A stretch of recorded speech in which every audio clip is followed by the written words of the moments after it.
Hello friends, आज हम discuss करेंगे राइस कोड्स।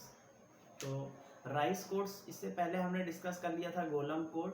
अब हम राइस कोड का डिस्कशन करेंगे। तो राइस कोड्स के बारे में कुछ बातें जान लीजिए कि इसको एडेप्टिव गोलम कोड भी कहा जाता है। ठीक है, ये गोलम कोड का एनहेंस्ड वर्जन है, इसको एडेप्टिव गोलम कोड हम कहते हैं। ठीक है, इसको यूज किया जाता है स्ट्रिंग ऑफ नंबर्स को इनकोड करने के लिए। ठीक है, और ये वेरिएबल लेंथ का कोड होता है, मतलब हर कोड की लेंथ अलग हो सकती है। ठीक है, राइस कोड में जो पैरामीटर्स पास किया जाता है एन, ये यहाँ पर इंपॉर्टेंट बात है। भी लास्ट में आपने देखा था एम और एन दो पैरामीटर हम पास करते थे, तो यहाँ पर जो एन पास किया जाता है वो क्या होता है, वो पावर ऑफ 2 होता है। मीन्स 2 की पावर 0, उसकी वैल्यू 1 हो सकती है, एन की वैल्यू या 2 या 4 या 8। इससे क्या फायदा मिलता है, जो बाइनरी अर्थमेटिक है वो इजी हो जाती है। वैसे भी हमारी जो बाइनरी मशीन है, जो हमारी कंप्यूटर पूरी ब्रांच है, वो डील करती है बाइनरी के साथ में, तो एक यहाँ पर क्या है, कैलकुलेशन फास्टर हो जाती है। ठीक है, और राइस कोडिंग का यूज जनरली क्या किया जाता है, वो इनकोड करने के लिए किसको, एंट्रोपी को। एंट्रोपी को हम इनकोड करते हैं जब कभी, तो हम इसके लिए राइस कोड्स का यूज करते हैं। ठीक है, और इसका जो मेंशन्ड है वो किया गया consultative committee on space data standards, इसको CCSDS कहते हैं। यहाँ पर भी इसका जो है मेंशन्ड इसको किया गया है, इसकी एल्गोरिदम को। ठीक है, तो ये राइस कोड्स के बारे में कुछ बात हो गई। अब हम इस लेक्चर के बाद में अगर कंप्लीट लेक्चर देख लेंगे तो हमें बेसिक राइस एल्गोरिदम क्या है और उस पर प्रॉब्लम ये सॉल्व करने के लिए हम कैपेबल हो जाएंगे। ठीक है, तो आइए एल्गोरिदम देखते हैं। बहुत इजी है, कोई बहुत ज़्यादा टिपिकल नहीं है, केवल कुछ फॉर्मूले टिपिकल से लगते हैं। ठीक है, तो वो आप जब लेक्चर ओवर होगा तो उसके बाद आप वो ज़्यादा बेटर अंडरस्टैंड कर पाएंगे। देखिए क्या होता है राइस कोड एल्गोरिदम में, जो होता है इसमें जो sequence of non negative integers, ठीक है, जो नॉन निगेटिव इंटीजर्स हैं, मतलब जो पॉजिटिव हो, उनको डिवाइड किया जाता है ब्लॉक ऑफ जे इंटीजर्स में। जे मतलब सपोज दैट कि जो है हमारे पास 16 वैल्यूज हैं, तो उसमें हम जे की वैल्यू मान लीजिए यहाँ पर 8 है, तो उसके क्या हो जाएंगे, 8 के दो ब्लॉक हो जाएंगे। ठीक है, नॉन निगेटिव इंटीजर्स को। अब राइस कोड का जो इम्प्लीमेंटेशन होता है वो दो फेजेस में होता है, एक होता है प्री प्रोसेसर और एक होता है बाइनरी कोडर। तो जो प्री प्रोसेसर होता है इसी को हम मॉडलिंग कहते हैं, और बाइनरी कोडर को हम कोडिंग कहते हैं। पीछे आप लेक्चर्स में पढ़ चुके होंगे कि मॉडलिंग और कोडिंग जो होती है ये दो फेज होते हैं डेटा कंप्रेशन के। पहले हम मॉडल बनाते हैं और फिर उस मॉडल के अकॉर्डिंग हम कोड करते हैं। ठीक है, प्री प्रोसेसर जब फेज से गुजरता है तो ये जनरेट क्या कर देता है, सीक्वेंस ऑफ एक नॉन नेगेटिव इंटीजर्स ये जनरेट कर देता है। जैसे हमें कोई डेटा मिला है, स्ट्रिंग, सपोज दैट नंबर्स की स्ट्रिंग है, ठीक है, उसको अगर हमें इंपोर्ट करना है तो ये प्री प्रोसेसर के फेज में ये क्या करता है, sequence of non negative integers ये जनरेट करके दे देता है, मतलब एक मॉडल बना देता है, फिर उस मॉडल की कोडिंग की जाती है। तो क्या होता है स्टेप 1 में, जैसे हमें सीक्वेंस yi दिया है, मतलब yi बराबर सपोज दैट 30 40 50 60 ऐसे डेटा सेट हमें गिवन होगा। ठीक है, तो हम एक जनरेट कर लेते हैं yi कैप। yi कैप की वैल्यू होती है yi माइनस 1। इसमें कुछ करना नहीं है, बस प्रीवियस वैल्यू जो yi कैप की है वो पीछे वाला yi की वैल्यू हो जाती है। प्रॉब्लम में ज्यादा बेटर हम समझ लेंगे इसको। ऐसे ही जो di होता है उसका value yi minus yi cap हो जाती है। di की वैल्यू क्या होती है, yi में से yi कैप हम अगर डिफरेंस कर देंगे तो हमें di मिल जाएगा। फिर स्टेप 3 में क्या करते हैं, अब हमारे पास y max और y min ये होता है, y max और y min हम छांटते हैं, जो अपना y है और y कैप है, इनमें से जो सबसे बड़ा होगा वो y max वैल्यू हो जाएगी, जो सबसे छोटा नंबर होगा वो y min हो जाएगा। ठीक है, इसके बाद स्टेप 4 में क्या करते हैं, ये फॉर्मूला है ti निकालते हैं हम। ti के लिए फॉर्मूला है minimum of y max minus y cap और y cap minus y min, मतलब y max में से y कैप घटा देंगे और y कैप में से y min घटा देंगे, दोनों में से जो मिनिमम होगा उसे चुन लेंगे, तो वहां से हमारा ti निकल आएगा। ti निकल गया तो फिर हम xi निकाल लेंगे। xi क्या होता है, फॉर्मूला होता है इसके लिए, ये कुछ दिया हुआ है, di की वैल्यू अगर 0 से ti के बीच में लाई कर रही है तो वैल्यू 2di हो जाएगी, और माइनस ti से 0 के बीच में लाई कर रही है तो 2 मॉड ऑफ di माइनस 1 हो जाएगी, otherwise ti plus mod of di हो जाएगी। इतना जब आप करेंगे तो आपको क्या मिल जाएगा, xi मिल जाएगा। वही सीक्वेंस यहाँ पर प्री प्रोसेसर जनरेट करता है नॉन नेगेटिव इंटीजर्स का। तो यहाँ तक प्री प्रोसेसिंग के फेज होते हैं। अब हमें जो है मिल गया और साइज हमें गिवन होगा प्रॉब्लम में कि कितने साइज में हमें बांटना है, ठीक है। जैसे यहाँ 8 दिया होगा तो मतलब 8 इंटीजर्स को जो है एक ब्लॉक बना लेंगे। अब आइए इधर आप कोडिंग की तरफ आते हैं। ये सेकंड फेज में क्या करते हैं, सेकंड फेज में ये होता है कि जब कभी हमें सपोज दैट ये xi मिल गया, ठीक है, तो इसके साथ में हम एक आइडेंटिफायर सेंड करते हैं जो ये बताता है कि इनमें 4 ऑप्शंस कोडिंग के हो सकते हैं। फंडामेंटल सीक्वेंस हो सकता है, स्प्लिट सैंपल ऑप्शन हो सकता है, सेकंड एक्सटेंशन ऑप्शन हो सकता है, या जीरो ब्लॉक ऑप्शन हो सकता है। तो यहाँ जो आइडेंटिफायर इस कोड के साथ सेंड होता है, ये इनकोडर से डिकोडर को भेजा जाता है, जिसमें ये पता चलता है कि कोडिंग जो है किस ऑप्शन से की गई है, ठीक है। तो ऑप्शन समझ लेते हैं। फंडामेंटल सीक्वेंस जो होता है, इसमें क्या होता है, बेसिकली जो सिंबल्स होते हैं उनका सिंपली यूनरी कोड भेज देते हैं। जैसे कोई सिंबल 40 है तो उसके लिए 40 1 हो जाएंगे, फिर फॉलोड बाय एक 0 हो जाएगा। तो यूनरी कोड अभी पीछे वाले लेक्चर्स में जिसको नहीं समझ में आ रहा है वो पीछे गोलम कोड में पढ़ सकता है, ठीक है। उसमें हमने यूनरी कोड का डिस्कशन अच्छे से किया है। क्या होता है कि अगर मान लीजिए 2 का अगर यूनरी कोड लिखना है तो 2 बार 1 लिखते हैं, फिर एक 0 लिख देते हैं, इस तरीके से। ऐसे 3 के लिए लिखना है तो 3 बार 1 फिर एक 0। अब स्प्लिट सैंपल ऑप्शन ये इंपॉर्टेंट है, यही एग्जाम में आपसे पूछा भी जाता है, यही सबसे इंपॉर्टेंट है। इसमें क्या करते हैं, नंबर्स जो n है, ठीक है, उसको हम k बिट में रिप्रेजेंट करते हैं। k की वैल्यू भी प्रॉब्लम में गिवन हो सकती है, या आप ले लीजिए 6 या 8, कुछ भी बिट ले लीजिए, ठीक है। उसके बाद mth स्प्लिट, मतलब स्प्लिट के लिए ये m यहाँ पर जो है ये वही वैल्यू है जो वहां पर हम जिसे गोलम कोड में n कहते थे, जो डिवाइड करते थे। उसी तरह यहाँ mth स्प्लिट लिया जाता है, मतलब कि स्प्लिट 1 स्प्लिट हो सकता है, 2 स्प्लिट। प्रॉब्लम्स में हम समझेंगे क्या चीज है। उसके बाद क्या करते हैं, जो m लीस्ट सिग्निफिकेंट जो बिट होती हैं, ये m जितनी लीस्ट सिग्निफिकेंट बिट k की होंगी, ठीक है, उसको हम पहले लिख देंगे। लीस्ट सिग्निफिकेंट भी अभी हम समझेंगे सब चीजें। लीस्ट सिग्निफिकेंट का मतलब होता है अगर ये 1 0 0 है तो इधर की जो बिट्स हैं ये लीस्ट सिग्निफिकेंट कही जाती है, ठीक है। ये लीस्ट सिग्निफिकेंट, और ये एंड जो होता है इधर वाला राइट, इसको कहते हैं मोस्ट सिग्निफिकेंट बिट, ठीक है। तो लीस्ट सिग्निफिकेंट बिट हम लेते हैं, और उसके बाद में क्या करते हैं, बाकी जो बिट्स बचती हैं, जैसे हमने यहाँ पर ये लीस्ट सिग्निफिकेंट बिट्स ले ली, इसको पहले लिख दिया, और उसके बाद में जो ये बचता है इसका बाइनरी कोड निकाल लेते हैं। तो इसका बाइनरी कोड 2 है, ठीक है, और इस 2 का हम जो है फिर यूनरी कोड लिख देते हैं। तो 2 का यूनरी कोड क्या हो जाएगा, 2 1 और फिर 0। तो इस तरीके से इसकी हम कोडिंग इस तरह से करते हैं। प्रॉब्लम्स में इसको समझेंगे अच्छे से, ठीक है। उसके बाद में क्या होगा, अब ऑप्शन यही इंपॉर्टेंट है आपका, यही क्वेश्चन ज्यादातर आपसे पूछा जाएगा। यूपीटीयू में प्रॉब्लम ये आ भी चुकी है एग्जाम में इस तरह की। फिर है सेकंड एक्सटेंशन ऑप्शन। तो सेकंड एक्सटेंशन ऑप्शन में क्या करते हैं, ये ऐसी जगह यूज किया जाता है जहां पर xi की वैल्यू ज्यादातर 0 हो रही हो। ज्यादातर वैल्यू 0 हो रही होती है तब हम इसका यूज करते हैं। ये केवल थ्योरेटिकल आपके लिए इंपॉर्टेंट है, उतना न्यूमेरिकल पर्सपेक्टिव से इंपॉर्टेंट नहीं है। और लास्ट होता है जीरो ब्लॉक ऑप्शन। इसमें क्या करते हैं, अगर एक से ज्यादा ब्लॉक आपके 0 हो जाएं, जो ब्लॉक अगर ज्यादा आपके 0 हो जाएंगे तब आप जो है जीरो ब्लॉक ऑप्शन का यूज करेंगे, ठीक है। तो ये मेनली 4 टेक्निक्स हैं। हम अपना न्यूमेरिकल उस पे सॉल्व करेंगे, स्प्लिट सैंपल ऑप्शंस पे लेके, ठीक है। कैसे सॉल्व होता है आइए एक एग्जांपल लेके इसको अच्छे से देख लेते हैं।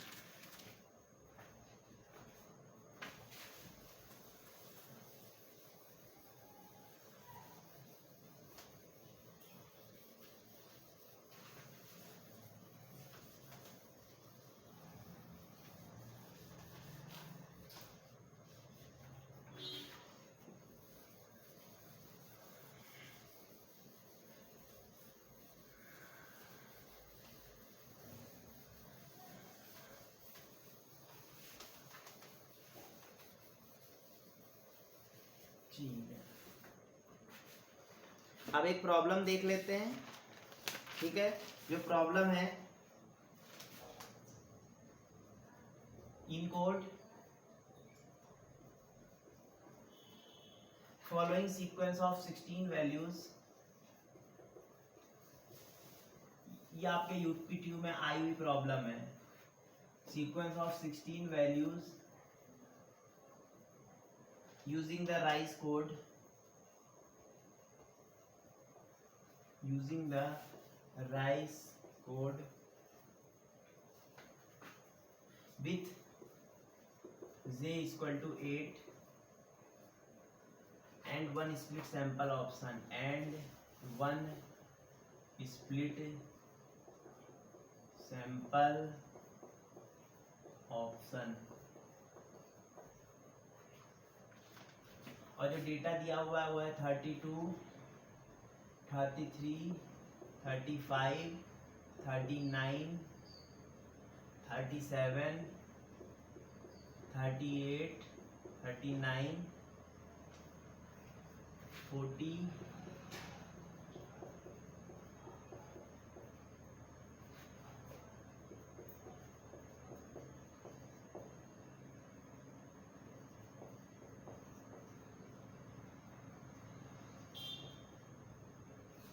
41। ठीक है,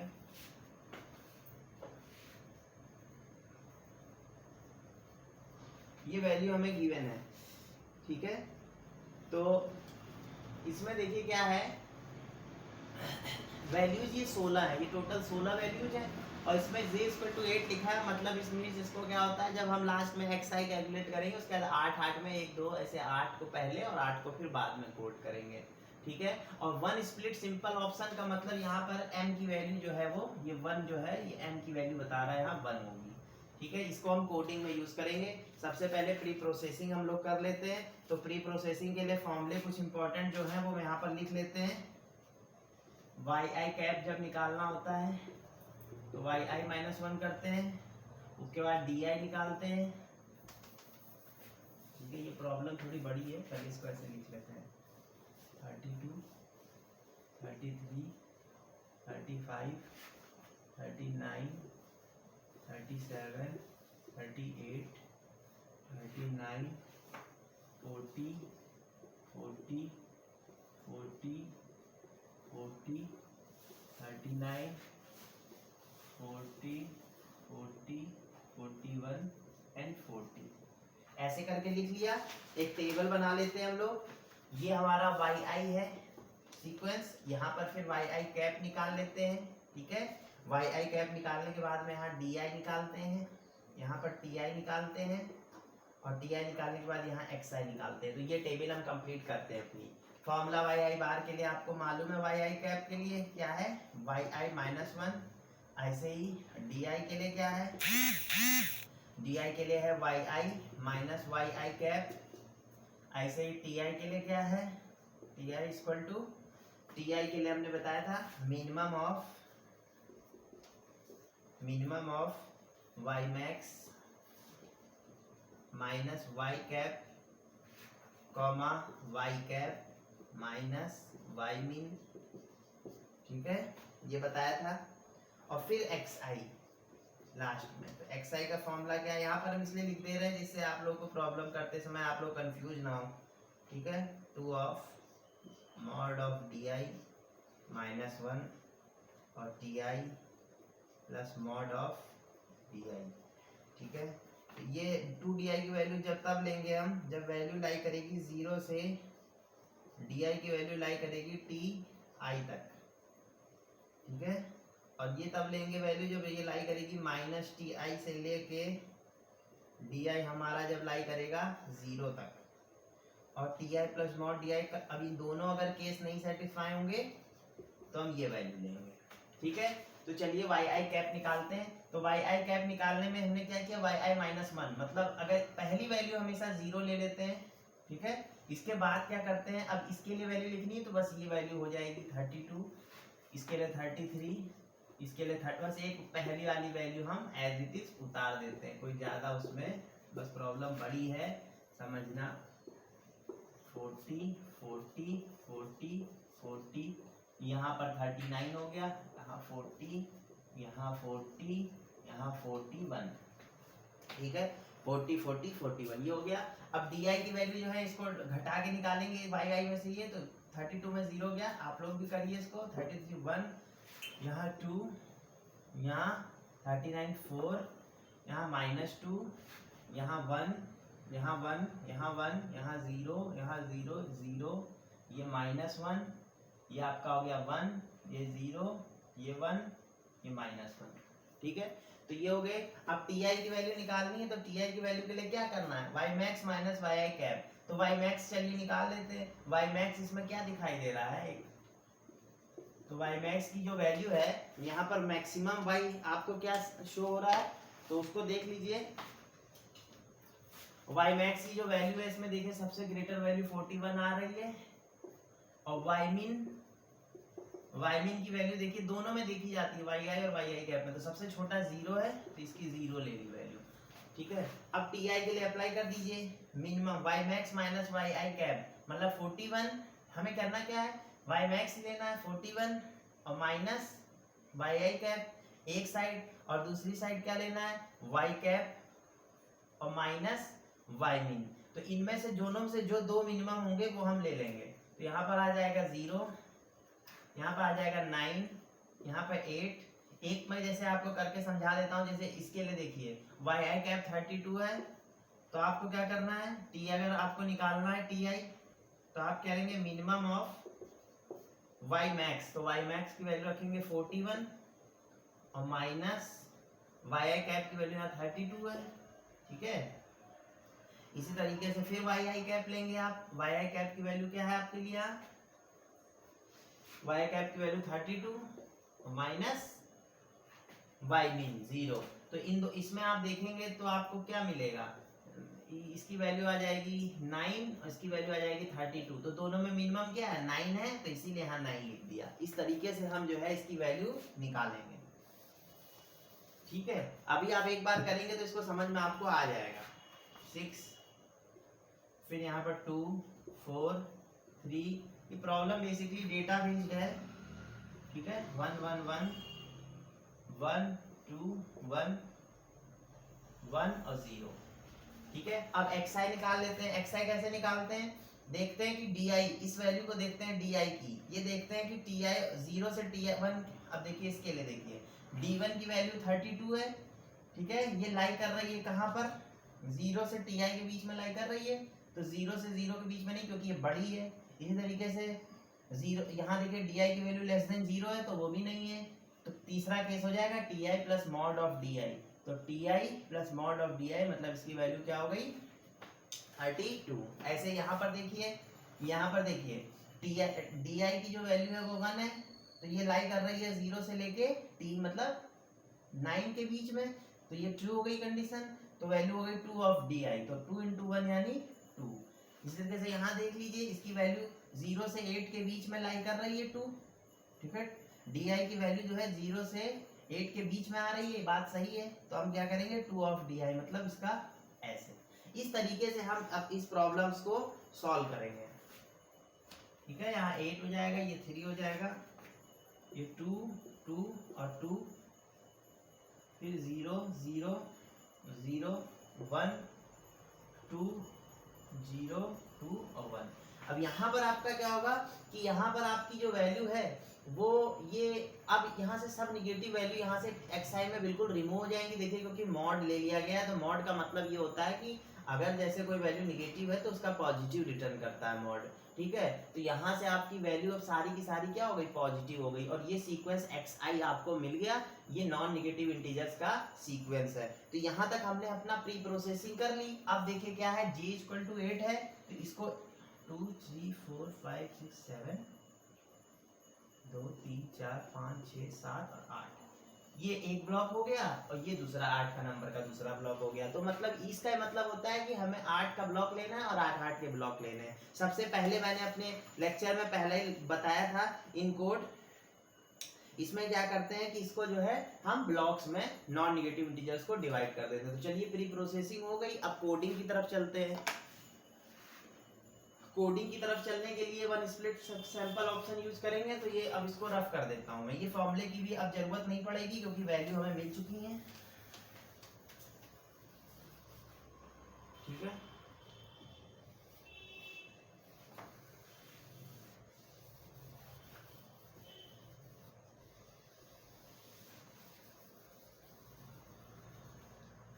चलिए इन वैल्यूज को हम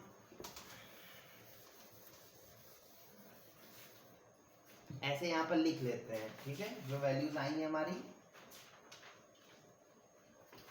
32 2 4, स्टार्टिंग की 8 वैल्यूज xi में आप ले लीजिए 3 2 और 2, ठीक है। m की वैल्यू यहाँ पर क्वेश्चन में, अब यहाँ पर m इक्वल टू 1 है, k यहाँ पर गिवन नहीं है तो k की वैल्यू आप 6 ले लीजिए, ठीक है, कुछ भी ले लीजिए, आंसर आपका सेम आएगा, ठीक है। और यहाँ पर अब क्या करना है आपको, अब देखिए इसका जब 6 बिट में आप लिखेंगे तो 6 बिट में 32 क्या हो जाएगा, 2 क्या हो जाएगा, सबको 6 बिट में लिख दीजिए पहले, k बिट जिसे कहते हैं, ठीक है। 4 को भी लिख दीजिए, ऐसे 8 को भी लिख दीजिए, ऐसे 3 को भी लिख दीजिए, ऐसे ही 2 को भी लिख दीजिए, ऐसे ही 2 को भी लिख दीजिए, ये आपने लिख दिया, ठीक है। अब इसके बाद में आप क्या करिए, m की वैल्यू 1 है तो ये वाली जो बिट है, ठीक है, इसको पहले लिखा जाता है, ये चीज इस कोड करने के लिए क्या करते हैं, ये वाली बिट को पहले लिखते हैं और इसके बाद जो इधर की ये बिटें हैं, ठीक है, इनको लीस्ट सिग्निफिकेंट बिट को लिखेंगे। लीस्ट सिग्निफिकेंट बिट m1 है, इसका मतलब केवल एक वैल्यू लेंगे, m की वैल्यू 3 होती तो ये 3 लेते, लीस्ट सिग्निफिकेंट बिट 1 है तो 1 ले लिया, क्योंकि 1 स्प्लिट सैंपल लिखा है तो m की वैल्यू यहाँ से 1 हो गई। अब जो पीछे की वैल्यू है इसका आप डेसिमल वैल्यू निकाल लीजिए, तो इसकी डेसिमल वैल्यू क्या हो जाएगी, 16 हो जाएगी। तो 16 के लिए यूनरी कोड लिख लीजिए, 16 के लिए यूनरी कोड कैसे लिखेंगे, 16 बार 1 लिखेंगे हम, फिर एक 0 लगता है, ऐसे यूनरी कोड लिखा जाता है, ऐसे ही इसके लिए भी बना लीजिए, ठीक है। इसकी वैल्यू कितनी है, इसकी वैल्यू हो गई 1, ठीक है, इतने कोड की वैल्यू 1 हो गई, तो 1 के लिए यूनरी कोड क्या हो जाएगा, 1 0, एक बार 1, अगर 1 के लिए लिखना है तो एक बार 1 लिखेंगे फिर 0, 2 के लिए लिखना है तो 2 बार 1 फिर 0। यूनरी कोड में अगर किसी भी नंबर का यूनरी कोड निकालना होता है तो उतनी बार 1 लिखते हैं फिर 0 लिख देते हैं, या उतनी बार 0 लिख सकते हैं फिर 1 लिख सकते हैं, दोनों ऑप्शन आपके पास। ऐसे ही यहाँ ये 0 हो गया, ठीक है, तो इसकी वैल्यू कितनी हो गई, इसकी वैल्यू हो गई 2, तो 2 के लिए यूनरी कोड हो गया, ठीक है, ऐसे। इसी तरीके से यहाँ पर फिर 0, इसकी वैल्यू 4 है तो 4 बार 1 फिर 0, इसी तरीके से आपको हर बार करना है। अब जैसे यहाँ पर देखिए ये 1 हो गया लीस्ट सिग्निफिकेंट तो लिख लिया, फिर 1 के लिए 1 0, इसी तरीके से ये 0 हो गया तो ये लिख दिया, 1 के लिए 1 0, बस इस तरीके से पहले आप 8 के लिए करेंगे, फिर नेक्स्ट जो 8 नंबर आपके xi में थे ये xi है, ठीक है, और ये कोड वर्ड हो गए हमारे, ठीक है।